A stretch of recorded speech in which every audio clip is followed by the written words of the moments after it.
Hello friends, जागरणजोश.com के इस video में आप सभी का स्वागत है। मैं हूं सैयद सोबान।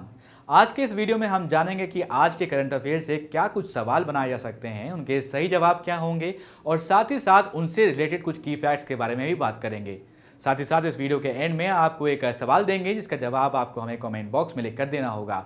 तो चलिए शुरू करते हैं पहले सवाल के साथ। तो पहला सवाल है दोस्तों, सदाशिव रावजी पाटिल का हाल ही में 86 साल की उम्र में निधन हो गया। वे किस खेल से जुड़े हुए थे? इसका जो सही जवाब है वो है क्रिकेट, ऑप्शन ए। यहाँ पर दोस्तों आपको बता देते हैं कि पूर्व भारतीय क्रिकेटर सदाशिव रावजी पाटिल का 15 सितंबर 2020 को कोल्हापुर में उनके आवास पर निधन हो गया। वे 86 साल के थे। पाटिल ने 1955 में न्यूजीलैंड के खिलाफ एक टेस्ट मैच में भारत का प्रतिनिधित्व किया था। देखिए बहुत पुरानी बात है, 1955 की बात है ये। पाटिल ने 1952 से 1964 के बीच महाराष्ट्र के लिए 36 प्रथम श्रेणी मैचों में 866 रन बनाने के अलावा 83 विकेट यानी कि 83 विकेट्स भी लिए। उन्होंने रणजी ट्रॉफी में महाराष्ट्र की कप्तानी भी की थी। और यहाँ पर दोस्तों आप बता दें आपको सदाशिव रावजी पाटिल जी का निधन हो गया है 15 सितंबर 2020 को। अब बढ़ते हैं अपने अगले सवाल की तरफ। हाल ही में कौन सा फुटबॉलर दुनिया के सबसे अमीर फुटबॉल खिलाड़ी जो है वो बन गया है? तो आपको बता दें इसका जो सही जवाब है वो है लायनल मेसी। ये अर्जेंटीना के खिलाड़ी हैं, आप सभी जानते ही होंगे। यहाँ पर दोस्तों आपको बता दें लायनल मेसी दुनिया के सबसे अमीर फुटबॉल खिलाड़ी बन गए हैं। फोर्ब्स एक मैगजीन है और वो एजेंसी भी है जो रैंकिंग्स होती हैं वो जारी करता है।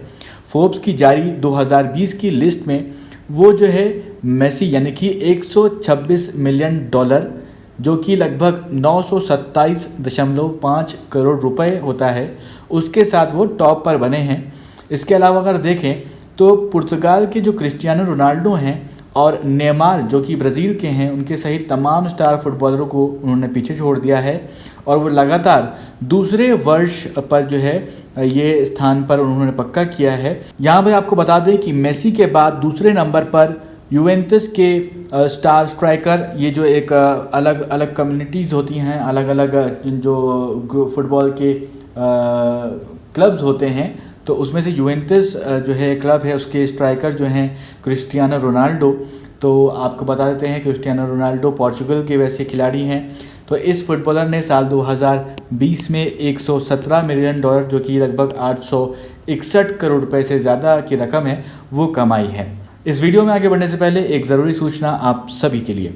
हमारी वेबसाइट जागरणजोश.com पर अगर आप करंट अफेयर्स पढ़ना चाहते हैं तो आपको अपने ब्राउजर में टाइप करना है www.jagranjosh.com, जिसके बाद आपको हमारी वेबसाइट का होम पेज नजर आएगा। इसके बाद आपको करंट अफेयर्स के टैब पर जाना है। ड्रॉप डाउन में आपको मंथ वाइज करंट अफेयर्स मिल जाएंगे, जहां आप मंथ के हिसाब से करंट अफेयर्स पढ़ सकते हैं। जब आप करंट अफेयर्स टैब पर क्लिक करेंगे तो आपको कुछ इस तरह से पेज नजर आएगा। अगर आप कैटेगरी वाइज करंट अफेयर्स पढ़ना चाहते हैं तो आप अपनी पसंद के हिसाब से कोई भी कैटेगरी चूज कर सकते हैं, जिसमें latest, national, international, sports, technology और इकोनॉमी जैसी कैटेगरीज मौजूद हैं। अब बढ़ते हैं अपने अगले सवाल की तरफ। लोकसभा ने सांसदों के वेतन में 1 वर्ष के लिए कितने प्रतिशत कटौती करने के प्रावधान वाले एक विधेयक को हाल ही में मंजूरी दे दी है? इसका सही जवाब है 30% यानी कि 30%, ऑप्शन सी। आपको बता दें दोस्तों कि लोकसभा ने सांसद की जो वेतन है उसमें 1 वर्ष के लिए 30% की कटौती करने के प्रावधान वाले विधेयक को हाल ही में मंजूरी दे दी है। इस धनराशि का उपयोग जो है वो कोविड-19 महामारी के कारण उत्पन्न जो स्थिति हुई है पूरे देश में उससे मुकाबला करने के लिए किया जाएगा। ये विधेयक इससे संबंधित संसद सदस्य वेतन, भत्ता एवं पेंशन अध्यादेश 2020 के स्थान पर लाया गया है। इसके माध्यम से सांसद सदस्यों के वेतन, भत्ता एवं पेंशन अधिनियम 1954 में संशोधन किया गया है। अब बढ़ते हैं अपने अगले सवाल की तरफ। पेटीएम फर्स्ट गेम्स, जिसे PFG के नाम से जाना जा रहा है, उसने किस पूर्व भारतीय क्रिकेटर को अपना ब्रांड एम्बेसडर बनाया है? इसका सही जवाब है ऑप्शन डी, सचिन तेंदुलकर। यहाँ पर दोस्तों आपको बता देते हैं कि वित्तीय प्रौद्योगिकी क्षेत्र की कंपनी पेटीएम की सहयोगी कंपनी पेटीएम फर्स्ट गेम्स ने पूर्व भारतीय क्रिकेटर सचिन तेंदुलकर को अपना नया ब्रांड एम्बेसडर बनाया है। तो पेटीएम ने एक बयान में ये कहा कि सचिन तेंदुलकर अरबों क्रिकेट जो प्रेमी हैं उनके बीच एक लोकप्रिय नाम है। वह देश में रोमांचक फैंटेसी खेलों के बारे में जागरूकता पैदा करने में महत्वपूर्ण भूमिका निभा सकते हैं। वो सिर्फ क्रिकेटर ही नहीं, पीएफजी को जो है लोगों के बीच अन्य खेलों यानी कि जो कि कबड्डी हो गया, फुटबॉल हो गया, बास्केटबॉल हो गया, उसको भी लोकप्रिय बनाने में मदद कर सकते हैं। तो यहाँ पर जो फैंटेसी गेम्स होते हैं दोस्तों, उसमें क्या होता है कि आपकी एक एप्लीकेशंस होती हैं, उसमें अलग अलग जो है गेम्स होते हैं, उनमें आप अपनी टीम बना करके उसमें हिस्सा ले सकते हैं। अगर मान लीजिए मैं एग्जांपल के तौर पर बता रहा हूँ आपको, जैसा कि आपको ध्यान होगा कि ड्रीम 11 ने अभी जो आईपीएल होने वाला है उसका वो मेन स्पॉन्सर है, यानी कि टाइटल स्पॉन्सर कौन है? ड्रीम 11 है। तो ड्रीम 11 भी एक ऐसे ही फैंटेसी गेम की कंपनी है, ऑर्गेनाइजेशन है, जहां पर लोग अपने अपने स्मार्टफोन से, मोबाइल फ़ोन से अपनी टीम बना करके इसमें पार्टिसिपेट कर सकते हैं और एक अच्छी रकम जीत सकते हैं, उसमें विजेता बन सकते हैं।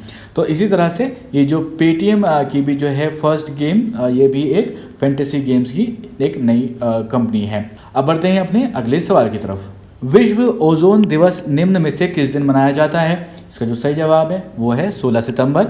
यहाँ पर दोस्तों आपको बता दें, हर साल विश्व ओजोन दिवस 16 सितंबर को मनाया जाता है। इसका उद्देश्य यही है कि विश्व भर के जो लोग हैं उनके बीच में पृथ्वी को सूर्य की हानिकारक अल्ट्रावायलेट जो है किरणों से बचाने तथा हमारे जीवन को संरक्षित रखने वाली ओजोन परत के विषय में जागरूक किया जाए। और पहली बार विश्व ओजोन दिवस 1995 में मनाया गया था। ये दिवस जनता के बारे में पर्यावरण के महत्व तथा इसे सुरक्षित रखने के महत्वपूर्ण साधनों के बारे में शिक्षित करता है। तो अगर आप दोस्तों इसके बारे में और जानना चाहते हैं तो एक अलग से वीडियो भी हमने बनाया हुआ है, हमारे चैनल पर वो उपलब्ध है, आप वो भी देख सकते हैं और जानकारी इससे रिलेटेड ले सकते हैं। अब बढ़ते हैं अपने अगले सवाल की तरफ। कोविड-19 के खिलाफ लड़ने वाले स्वास्थ्य कर्मचारियों के लिए प्रधानमंत्री गरीब कल्याण पैकेज बीमा योजना को अगले कितने महीने के लिए बढ़ा दिया गया है? इसका सही जवाब है ऑप्शन बी, 6 महीने। तो यहाँ पर आपको दोस्तों बता दें, कोविड-19 के खिलाफ लड़ने वाले स्वास्थ्य कर्मचारियों के लिए प्रधानमंत्री गरीब कल्याण पैकेज बीमा योजना को अगले 6 महीने के लिए और बढ़ा दिया गया है। इससे जो है अब 30 मार्च को जो है 90 दिनों की अवधि के लिए घोषित किया गया था। ये केंद्रीय योजना सामुदायिक स्वास्थ्य कार्यकर्ताओं सहित उन स्वास्थ्य सेवा प्रदाताओं को 50 लाख रुपए के बीमा के दायरे में लाती है जिन्होंने कोविड-19 रोगियों के सीधे संपर्क और देखभाल में रहना पड़ सकता है और उन्हें संक्रमित होने का जो जोखिम है वो बना रहता है। तो इस योजना में कोविड-19 के कारण दुर्घटनावश जो है किसी की अगर मृत्यु हो जाती है तो वो लोग इनमें शामिल किए गए हैं। अब बढ़ते हैं दोस्तों सवाल की तरफ, जिस सवाल का जवाब हमने आपसे पिछले वीडियो में पूछा था। तो हिंद महासागर में शांति और सुरक्षा सुनिश्चित करने के उद्देश्य से अमेरिका ने किस देश के साथ एक रक्षा सहयोग कार्यढांचे पर हस्ताक्षर किए हैं? इसका जो सही जवाब है वो है मालदीव। यहाँ पर दोस्तों हम इसके बारे में और चर्चा करें तो आपको बता देते हैं कि हमारे जो दर्शक हैं, आप लोग जो हैं देखते हैं इन वीडियो को और उसके बाद अपने कमेंट्स लिखते हैं, उसमें से पूनम पटेल का मैं खास करके नाम लेना चाहूँगा और शादाब मंसूरी का नाम लेना चाहूँगा, उसके बाद विकी कुमार। ये 3 ऐसे मेरे दोस्त हैं, ऐसे व्यूअर हैं जिन्होंने और ज़्यादा जानकारी इससे रिलेटेड कमेंट बॉक्स में हमें लिखकर बताई है। तो ये बहुत अच्छी बात है दोस्तों कि आप लोग इसमें 2 वे कम्युनिकेशन रखते हैं। यहाँ से अगर मैं आपको कोई सवाल बताता हूँ तो आप भी जानकारी जो है वो अपने दोस्तों के साथ भी शेयर करते हैं हमारे कमेंट सेक्शन के माध्यम से। इसी तरह से मैं आप सभी दोस्तों से रिक्वेस्ट ये भी करना चाहूँगा, अगर आप सही जवाब देते हैं बहुत अच्छी बात है, अगर उससे रिलेटेड कोई और जानकारी आपके पास ज़्यादा है तो उस जानकारी को भी आप कमेंट बॉक्स में लिख सकते हैं। सही जानकारी दोस्तों लिखिएगा, कोई भी गलत जानकारी मत लिखिएगा, क्योंकि सभी जितने भी दोस्त यहाँ पर अवेलेबल हैं, अभी देख रहे हैं, वो चाहते हैं कि वो सही ज्ञान को ले सकें। चलिए अब दोस्तों बहुत बहुत शुक्रिया, आप कमेंट करते रहें लगातार। अब इस सवाल के बारे में बात कर लेते हैं। तो दोस्तों आपको बता देते हैं, हिंद महासागर में शांति और सुरक्षा सुनिश्चित करने के उद्देश्य से अमेरिका ने मालदीव के साथ एक रक्षा सहयोग कार्यढांचे पर हस्ताक्षर किए हैं। अमेरिकी रक्षा विभाग पेंटागन की तरफ से ये घोषणा की गई है और पेंटागन ने यह कहा है कि फिलाडेल्फिया में 10 सितंबर को दक्षिण और दक्षिण पूर्व एशिया के लिए उप सहायक रक्षा मंत्री रीड वर्नर और मालदीव के रक्षा मंत्री मारिया दीदी ने रक्षा व सुरक्षा समझौते के लिए कार्य ढांचे पर हस्ताक्षर किए। ये रूपरेखा हिंद महासागर में शांति व सुरक्षा सुनिश्चित करने के उद्देश्य से दोनों देशों के गहरे संबंध और सहयोग को निर्धारित करने के साथ ही रक्षा साझेदारी की दिशा में आगे की तरफ बढ़ाया गया एक महत्वपूर्ण कदम है। अब दोस्तों एक सवाल आपके लिए जिसका जवाब आपको हमें कमेंट बॉक्स में लिख कर देना है और याद रहे दोस्तों, अगर और भी ज़्यादा जानकारी है इससे रिलेटेड आपके पास तो उसको भी हम तक ज़रूर पहुंचाइएगा। किस बैंक के प्रबंध निदेशक आदित्य पुरी को यूरोमनी अवार्ड्स ऑफ एक्सीलेंस द्वारा लाइफ टाइम अचीवमेंट अवार्ड 2020 से सम्मानित किया गया है? आपके ऑप्शंस हैं भारतीय स्टेट बैंक, HDFC बैंक, देना बैंक या फिर पंजाब नेशनल बैंक। आप अपने जवाब हमें कमेंट बॉक्स में लिखकर बताइए।